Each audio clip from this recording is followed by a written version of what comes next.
నమస్తే నేను జ్యోత్స్న. పార్లమెంట్ ఘటన రాజకీయ రంగు పులుముకుంది. దాడి వెనక బీజేపీ ఉందని కాంగ్రెస్ ఆరోపిస్తుంటే కాంగ్రెస్ దాడికి ప్రేరేపించిందని అటు బీజేపీ నేతలు ఎదురుదాడి చేస్తున్నారు. పార్లమెంట్ లో జరిగిన ఈ ఘటన భద్రతా ఉల్లంఘన ఉగ్రవాద చర్య అంటోన్న విపక్షాలు బీజేపీ ఎంపీ ప్రతాప్ సింహాను విచారించాలని కోరుతున్నారు. మరోవైపు నిందితురాలు నీలం కాంగ్రెస్ మద్దతుదారు అంటోంది బీజేపీ. గతంలో జరిగిన రైతుల ఉద్యమంలో నీలం పాల్గొందని, కాంగ్రెసే దాడి చేసేలా ప్రేరేపించిందని కౌంటర్ అటాక్ చేస్తున్నారు.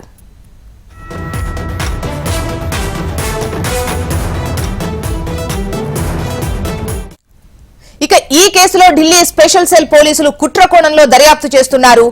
గత కొద్ది నెలల నుంచి పార్లమెంటుపై దాడికి నిందితులు ప్రయత్నాలు చేస్తున్నట్లు గుర్తించారు.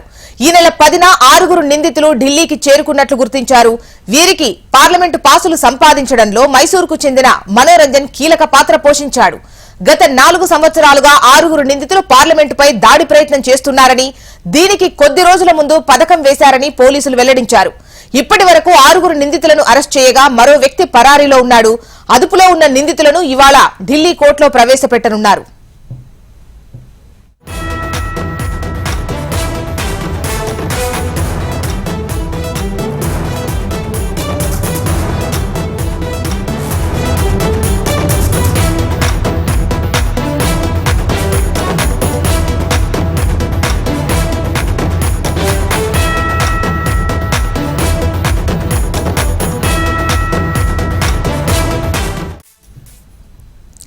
పార్లమెంటు ఘటన రాజకీయ రంగు పులుముకుంది. దాడి వెనక బీజేపీ ఉందని కాంగ్రెసే ఉంది అని చెప్పేసి అటు బీజేపీ నేతలు విమర్శలు ప్రతి విమర్శలు చేసుకుంటున్నటువంటి పరిస్థితి మనం చూస్తూ ఉన్నాము. వివరాలు మనకు శిరీష్ అందిస్తారు. శిరీష్, చెప్పండి, ప్రస్తుతం ఈ దాడికి సంబంధించి కుట్ర కోణంలో దర్యాప్తు జరుగుతున్నట్లుగా తెలుస్తోంది. ముఖ్యంగా నేతలపై ఆరోపణలు వస్తున్నటువంటి క్రమంలో పాసులు వచ్చే విధంగా చేసినటువంటి వాళ్లకు సంబంధించి కూడా విచారణ చేస్తున్నట్లుగా తెలుస్తోంది. మీ దగ్గర దీనికి సంబంధించి డీటెయిల్స్ ఏంటి?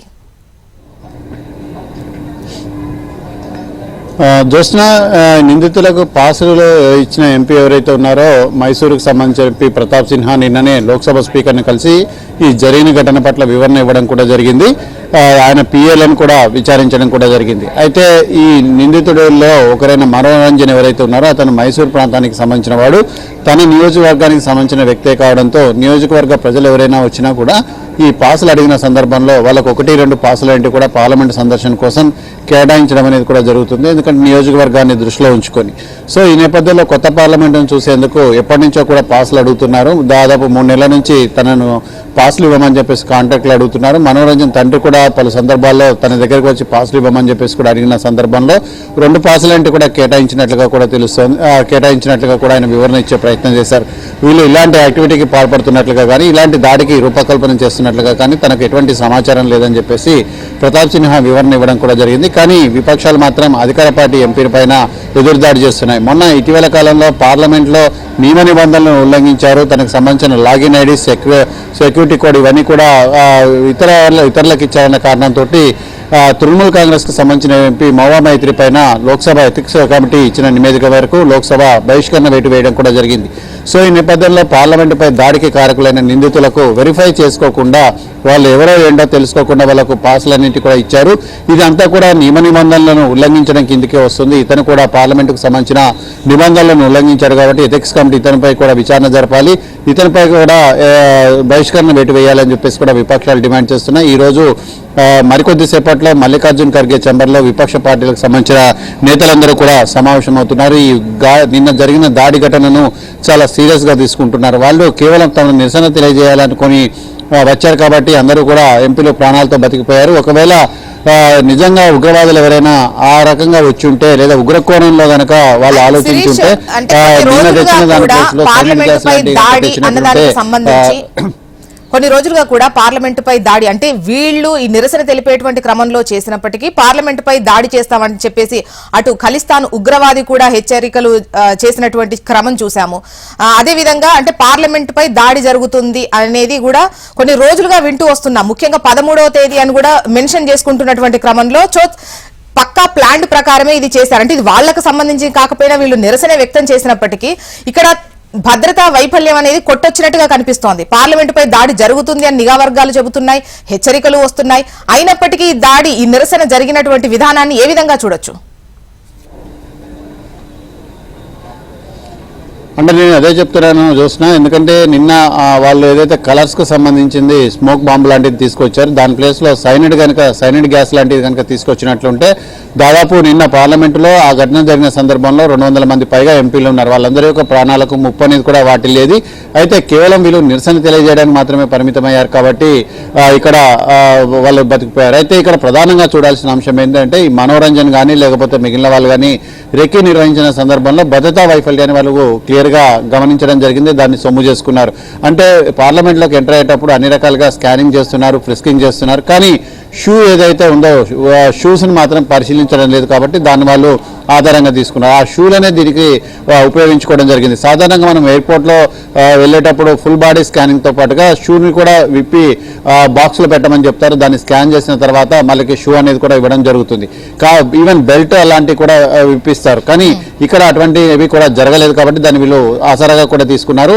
దాని ప్లేస్లో కనుక ఇతరత్ర ఉంటే మాత్రం చాలా సీరియస్గా అయి ఉండేది. ఇంకొక విషయం ఏంటంటే ఈ 6 నిందితులు, ఇందులో 5 పట్టుబడ్డారు, ఒకరు అబ్స్కాండింగ్లో ఉన్నారు. లలిత్ జా అనే వ్యక్తి, అతను ప్రధాన నిందితుడిగా కూడా పేర్కొంటున్నారు. ఈ దాడికి మొత్తానికి కూడా రూపకల్పన చేసింది, వీళ్ళందరినీ కూడా ప్రోత్సహించింది కూడా అతనే అని చెప్తున్నారు. అతను అబ్స్కాండింగ్లో ఉన్నారు, అతని కోసం వేట అనేది కూడా జరుగుతోంది. సో వీళ్ళందరూ కూడా మనోజ్ సిన్హా అనే వ్యక్తి గుర్గాంలో ఉంటాడు, అతని ఇంట్లో ఉన్నారు. 5వ నిందితుడిగా నిన్న అతన్ని రాత్రి పట్టుకోవడం జరిగింది. అతని ఇంట్లో వీళ్ళందరూ కూడా ఉండి అక్కడి నుంచే వచ్చారు. వీళ్ళందరికీ లాజిస్టిక్స్ అవన్నీ కూడా ఆయనే సప్లై చేశాడనే కారణంతో అతనిపై కూడా కేసు అనేది కూడా నమోదు కావడం కూడా జరిగింది. సో ఈ నేపథ్యంలో మొత్తం ఓవరాల్గా చూసినట్లయితే భద్రతా వైఫల్యం అనేది కొట్టొచ్చినట్టు కనపడింది. నిన్న కనుక దాని ప్లేస్లో వేరేది కనుక ఉపయోగించినట్లయితే పెద్ద ఎత్తున మూల్యం చెల్లించే అవకాశం ఉండేది. ఇంకోటి మీరు అన్నట్లుగా కూడా ఈ పార్లమెంటుపై దాడి జరుగుతుందని చెప్పేసి ఖలిస్తాన్ ఉగ్రవాద సంస్థ హెచ్చరించిందని చెప్పేసి చెప్పుకున్న సందర్భంలో వీళ్ళందరికీ కూడా కామన్ ప్లాట్ఫామ్ వచ్చి భగత్ సింగ్ ఫ్యాన్స్ క్లబ్ అనేది ఉంది. ఈ భగత్ సింగ్ ఫ్యాన్స్ క్లబ్ అనేది ఎక్కడ సృష్టించబడింది? హర్యానాలోనా, పంజాబ్లోనా? అయితే వీళ్ళు అందులో ఏ విధంగా మెంబర్స్ అయ్యారు, వీళ్ళని ఎవరు ప్రోత్సహించారు అనే దాని గురించి కూడా జరగాల్సి ఉంది. అంటే ఇక్కడ పెద్ద ఎత్తున మానవహోమం, విధ్వంసం సృష్టించడం అనేది వీళ్ళ ఉద్దేశం కాకపోయినప్పటికీ కూడా పార్లమెంటుపై దాడి చేసి నిరసన తెలియజేయడం వీళ్ళ యొక్క కారణంగా కనిపించింది.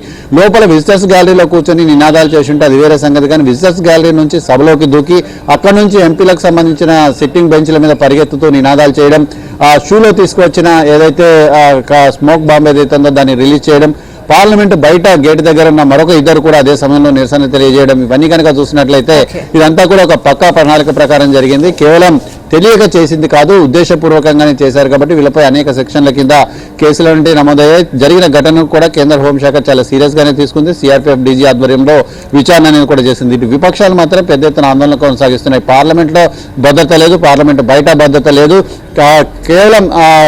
కేవలం ప్రభుత్వం వన్ సైడ్గానే ఆలోచిస్తోంది. తమ పబ్లిసిటీ కోసం ప్రభుత్వం చేసిన స్టంట్లో భాగంగానే ఇటువంటి ఘటనలన్నీ కూడా జరుగుతూనే ఉన్నాయి. పార్లమెంటు నిబంధనలన్నింటినీ కూడా పక్కన పెట్టి పెద్ద ఎత్తున పాసులన్నింటినీ కూడా ఇష్యూ చేస్తున్నారు. అంటే పాసులు ఇష్యూ చేయడంలో విజిటర్ యొక్క చరిత్ర ఏంటి, అతనికి క్రిమినల్ చరిత్ర ఉందా, లేకపోతే అతను ఎట్లాంటి వాడు, వీటన్నింటినీ కూడా పరిగణలోకి తీసుకోకుండానే ఇబ్బడిముబ్బడిగా పాసులన్నింటి కూడా రిలీజ్ చేస్తున్న ఘటన అనేది కూడా ఉంది. నిన్నటి నుంచి కూడా ఆంధ్రప్రదేశ్లో సోషల్ మీడియాలో ఒక సర్క్యులేట్ అవుతుంది. ఆంధ్రప్రదేశ్కు సంబంధించిన ఒక రౌడీ షీటర్కి పార్లమెంటు విజిటర్ పాస్ అనేది కూడా ఇచ్చారు.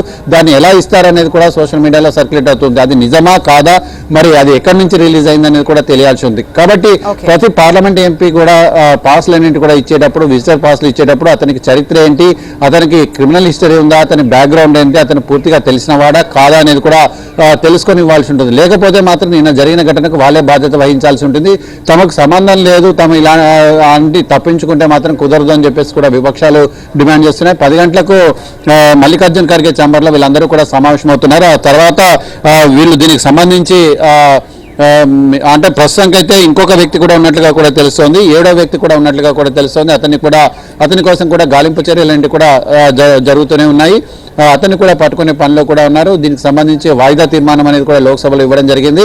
కేంద్ర హోంమంత్రి దీనిపై సమాధానం చెప్పాలి, స్టేట్మెంట్ అనేది కూడా ఇవ్వాలని చెప్పేసి కూడా విపక్షాలు డిమాండ్ చేస్తున్నాయి. Okay, right Sirish.